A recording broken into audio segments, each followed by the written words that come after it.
Hello बच्चों, आज हम बात करेंगे यूपी बोर्ड एग्जाम जो हमारा 8 मार्च को होने वाला है। उस 8 मार्च में विद्युत रासायनिक श्रेणी से पूछे जाने वाले कुछ महत्वपूर्ण प्रश्न हैं। मैं केवल 7 क्वेश्चन लेकर आया हूं। उनसे अगर विद्युत रासायनिक श्रेणी से कोई भी क्वेश्चन बनेगा तो ये समझ लीजिए इन 7 क्वेश्चनों से ही बनेगा। ये मैं 100% कह सकता हूँ। 100% मैं कह सकता हूँ कि जो 7 क्वेश्चन मैं विद्युत रासायनिक श्रेणी से आपको समझा रहा हूँ, 10-15 मिनट की वीडियो होगी, वो उनमें से 100% आएगा निश्चय। और वैसे भी आप जानते हैं कि विद्युत रासायनिक श्रेणी हमारे लिए बहुत ही ज़्यादा महत्वपूर्ण भी है। तो विद्युत रासायनिक श्रेणी से कुछ महत्वपूर्ण क्वेश्चन है जो आप जानते भी हैं कि विद्युत रासायनिक श्रेणी में जो भी प्रक्रिया होती है वो होती क्या है, या विद्युत रासायनिक श्रेणी होती क्या है। ठीक है, आप पहली बात तो जानते हैं विद्युत रासायनिक श्रेणी में जैसे कौन कौन होती है।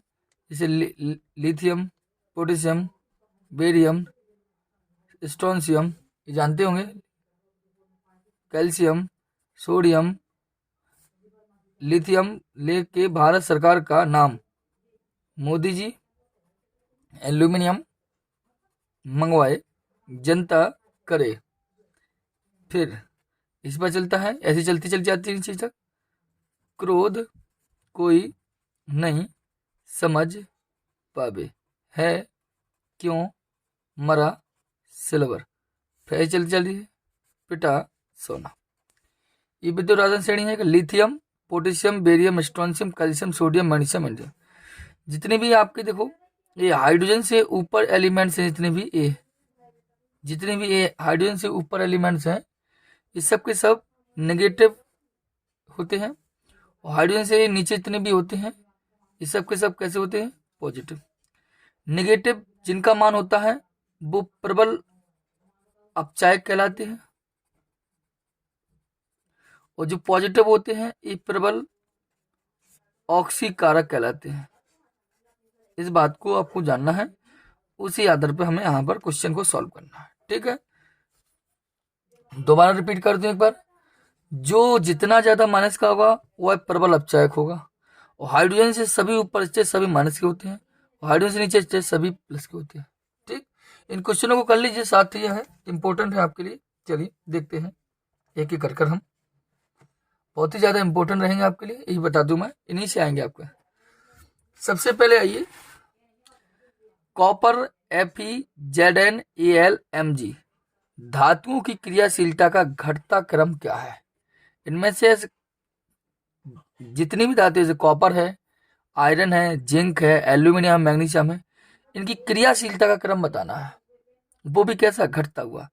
तो घटता क्रम बताना है, इसका मतलब है सबसे अधिक क्रियाशील पहले लिखेंगे, फिर उससे कम, फिर उससे कम, फिर उससे कम, फिर उससे कम, ये क्रम है। तो सबसे अधिक क्रियाशील कौन होता है? जो सबसे ऊपर होगी विद्युत रासायनिक श्रेणी में। तो विद्युत रासायनिक श्रेणी में सबसे ऊपर कौन है? देखो यहाँ सर, सबसे ऊपर लिथियम है ना।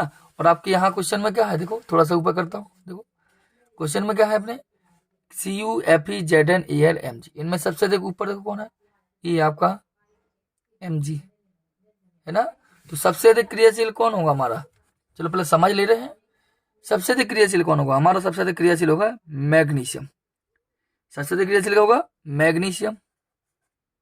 उससे कम क्रियाशील कौन होगा? Al। उससे कम क्रियाशील कौन होगा? Zn। उससे कम क्रियाशील कौन होगा? Fe। उससे सबसे कम क्रियाशील कौन होगा? कॉपर। तो ये घटता हुआ क्रम है। सबसे अधिक क्रियाशील होती है मैग्नीशियम, उसके बाद होती है आपकी एल्यूमिनियम, उसके बाद होती है Zn, उसके बाद होता है Fe, उसके बाद कॉपर। तो क्रियाशीलता घटता क्रम है। ये 7 क्वेश्चन है। अगर विद्युत रासायनिक श्रेणी से क्वेश्चन बनेगा तो इन्हीं से आना है, ये निश्चित कहता हूँ बार बार। ठीक, ये क्वेश्चन समझ में आया होगा। क्रियाशीलता का घटता क्रम, अधिक सबसे क्रियाशील थी मैग्नीशियम। आगे देखें हम, विद्युत रासायनिक श्रेणी यदि याद होगी आपको तो बन जाएगा। क्वेश्चन अगला कहता है CuSO4 के जलीय विलयन में लोहे की छड़ डालने पर नीला रंग धीरे धीरे गायब हो जाता है। वो क्या कहता है?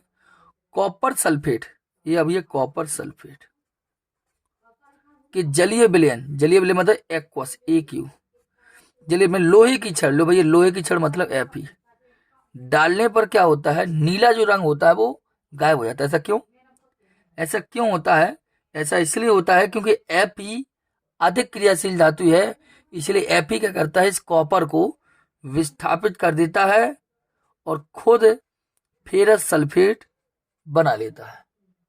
क्योंकि Fe विद्युत रासायनिक श्रेणी में कॉपर से ऊपर स्थित है, इसलिए Fe क्या करता है, कॉपर को विस्थापित कर देता है और फेरस सल्फेट बन जाता है, और फेरस सल्फेट का रंग होता है नीला। समझ में आ गई? तो हम लिखेंगे क्या, लिखेंगे कि विद्युत रासायनिक श्रेणी में Fe कॉपर से ऊपर स्थित है, इसलिए Fe कॉपर को विस्थापित कर देता है और फेरस सल्फेट बना लेता है, जिसका रंग नीला होता है। बस इतनी सी बात लिखना है। समझ बात हो चुकी होगी। अब तीसरा क्वेश्चन देखना। तीसरा क्वेश्चन क्या है कि 5 तत्व हैं ABCDE कि मानक अपचयन भाव क्रमशः, देखो ए का है ए, बी का ए है, सी का, इस सब के मानक अपचयन भाव दिए गए हैं आपको। जैसे मैं यहाँ लिख दूं कहो तो देखो ए का क्या दिया है, ए का दिया है 1.36, बी का क्या दिया है, बी का दिया 0.32, देख सकते हैं आप। सी का क्या दिया है 1.36, ए माइनस का दिया है और ए प्लस का है। और डी का क्या दिया है, डी का दिया है 0.42, लेकिन कैसा, माइनस का। और डी के बाद ई का दिया है माइनस का 2.26 वोल्ट। अब क्या कहा गया, इनकी बढ़ती सक्रियता, बढ़ती हुई, सबसे अधिक सक्रिय कौन होता है, सबसे अधिक सक्रिय वह होता है जो सबसे अधिक माइनस का होगा। सबसे अधिक माइनस, इसका मतलब है सबसे अधिक सक्रिय। सबसे अधिक प्लस का सबसे कम सक्रिय, सबसे अधिक माइनस का सबसे अधिक सक्रिय, अर्थात जिसका मानक अपचयन प्रभाव जितना अधिक ऋणात्मक होगा वह उतना ही अधिक सक्रिय, अर्थात उसमें इलेक्ट्रॉन त्यागने की प्रवृत्ति उतनी ही अधिक होती है। तो सबसे अधिक माइनस का, सबसे अधिक माइनस का कौन है इसमें, देखो सबसे बढ़ती सक्रियता का क्रम लिखना है। तो बढ़ती सक्रियता का क्रम लिखना है, इसका मतलब सबसे कम सक्रिय लिखिए पहले।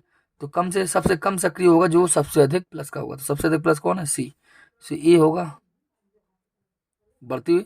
इसके बाद और प्लस कौन है इसका, ए है, बी है।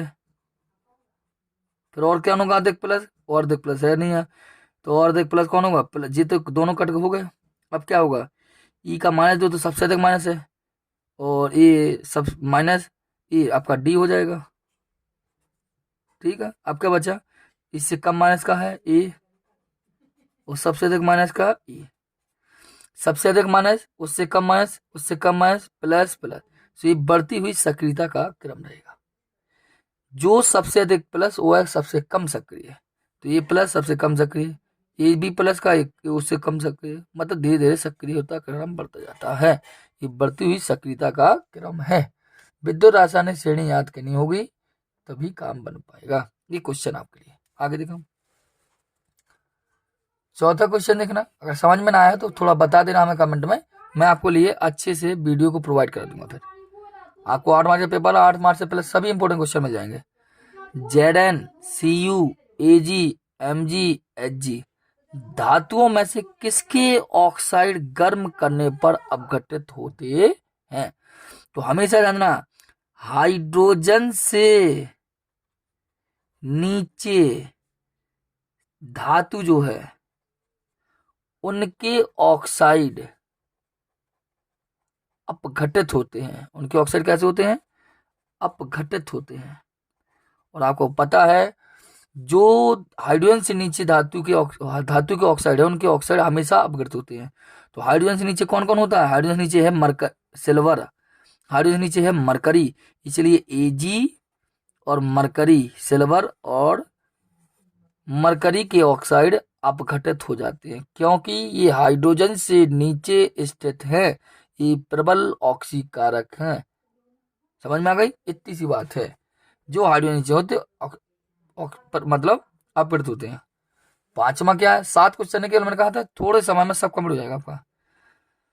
जिंक पर तनु HCl की क्रिया से H2 मुक्त करता है। देखो जिंक पर तनु HCl क्रिया से क्या होता है, H2 मुक्त होती हुई कहता है, क्योंकि Zn क्या करता है, H2 को अलग कर देता है। क्यों, अब तो H2 में 2 लगा दीजिए, क्या बन गया, ZnCl।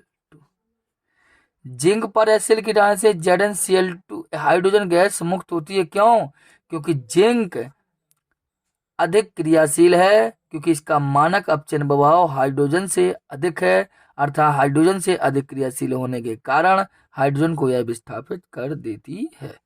दोबारा बताऊं, जिंक का मानक अपचयन प्रभाव हाइड्रोजन से अधिक है, इसलिए हाइड्रोजन अधिक क्रियाशील है, जिससे हाइड्रोजन को ये विस्थापित कर देती है। जबकि क्या होता है, एजी पर अगर HCl डालें तो नो रिएक्शन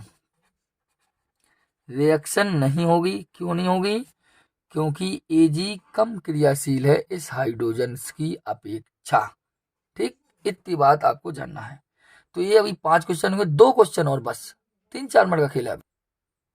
देखिए अगला क्वेश्चन 6वां, 25 डिग्री सेल्सियस पर लिथियम, ये लिखा है लिथियम, क्या कहा है बेरियम, फिर क्या है सोडियम, और फिर क्या है मैग्नीशियम। 3 चीज 4 है। लिथियम का क्या दिया गया मार्क्स माइनस का 3.05, इसका दिया गया है माइनस का 2.73, इसका दिया गया है माइनस का 2.71, और इसका दिया गया है माइनस का 2.37 वोल्ट। ये सभी वोल्ट में है आपके। और क्या कहा, सबसे प्रबल ऑक्सीकारक, प्रबल ऑक्सीकारक। तो मैं दोबारा बता दूं, जितना ज्यादा माइनस वह है प्रबल अपचायक, जितना ज्यादा प्लस वह है प्रबल ऑक्सीकारक। तो देखो माइनस के तो सभी हैं, ये भी माइनस, ये भी माइनस, ये भी माइनस, ये माइनस, लेकिन सबसे अधिक माइनस कौन है, ये वाला है। तो ये प्रबल अपचायक कहलाएगा, इसलिए ये तो हो ही नहीं सकता। सबसे अधिक माइनस प्रबल अपचायक, सबसे अधिक प्लस प्रबल ऑक्सीकारक। तो सब माइनस का 3 है, तो सबसे अधिक प्रबल अपचायक कहलाएगा, इतनी होगा। तो इसको लग करो। उसके बाद देखो सबसे कम, देखो 2.7, 2.7 और 2.3। देखो अब 3 में हमें बहुत ब्रेन अच्छे से लगाना होगा, बहुत सोचना होगा। देखो यहाँ सबसे अधिक मार्क्स का, यहाँ 2.73, तो ये 2.71 है ना। तो सबसे अधिक मार्क्स थे, तो इसलिए ये प्रबल औपचारिक हो सकता है, ऑक्सीकारक नहीं होगा। यहाँ देखो दो मार्क्स का 2.71, वहाँ 2.37, तो जी तो थोड़ा बड़ा है इसकी अपेक्षा, तो ये भी नहीं होगा। क्या होगा, मैग्नीशियम, अर्थात प्रबल ऑक्सीकारक होगा आपके मैग्नीशियम। ये ऐसा समझिए कि लिथियम, बेरिलियम, सोडियम और मैग्नीशियम में कौन सबसे नीचे है। लिथियम, बेरिलियम, सोडियम, मैग्नीशियम में कौन सबसे नीचे है, तो आप जानते हैं मैग्नीशियम है, इसलिए मैग्नीशियम प्रबल ऑक्सीकारक। जो जितना नीचे, ये जो जितना प्लस का वो प्रबल ऑक्सीकारक, ये प्लस का तो नहीं है, लेकिन इनकी अपेक्षा तो कम माइनस का तो है ही, इसलिए ऐसा है। अब एक लास्ट क्वेश्चन देख लीजिए, बढ़िया, फिर आराम से एक बार वीडियो को दोबारा रिवीजन कर लेना, बता देना। एक्स वाई जेड के, देखो एक्स के, वाई के या जेड के मानक चुनो है। ई का एक्स का क्या है, प्लस का 0.52 वोल्ट, इसका क्या है माइनस का 3.03 वोल्ट, इसका क्या है माइनस के 1.18 वोल्ट। क्या कहा, अपचयन क्षमता का क्रम, अपचयन क्षमता का क्रम। अब उन्होंने तो ये कहा नहीं कि बढ़ता लिखना घटता, जो अच्छा लगे। तो सबसे अधिक अपचय कौन होगा, जो सबसे ज्यादा माइनस का होगा। सबसे ज्यादा माइनस का, माइनस के 3 जो है वाई, सबसे अधिक अपचय होगा। उससे कम अपचय कौन होगा, जेड, ये कम माइनस का है, और ये तो सबसे कम ही होगा क्योंकि ये प्लस का है। ये अपचय क्षमता का क्रम होगा। देखो दोबारा रिपीट कर रहा हूं, 2-3 बातें ध्यान से सुन लेना, वीडियो को बार बार देख लेना। देखो सबसे अधिक माइनस प्रबल अपचायक, सबसे अधिक प्लस प्रबल ऑक्सीकारक, ठीक, और सबसे अधिक माइनस प्रबल अपचायक, वो प्रबल धातु है अपनी, मतलब सक्रियता के आधार पर सबसे अधिक सक्रियता होगी, और प्लस तो सबसे कम सक्रिय। ये चीजें ध्यान देना आपको, और सबको समझ में आ जाएगा। ये आपके 7 क्वेश्चन थे जो मैंने आपको बताया, इसलिए इनको बहुत ही गौर से एक बार समझना, 2 बार देख लेना, बट देख लेना, इन्हीं में से 100% क्वेश्चन आएंगे ही आएंगे। प्लीज, ठीक, टेक केयर, जय हिंद।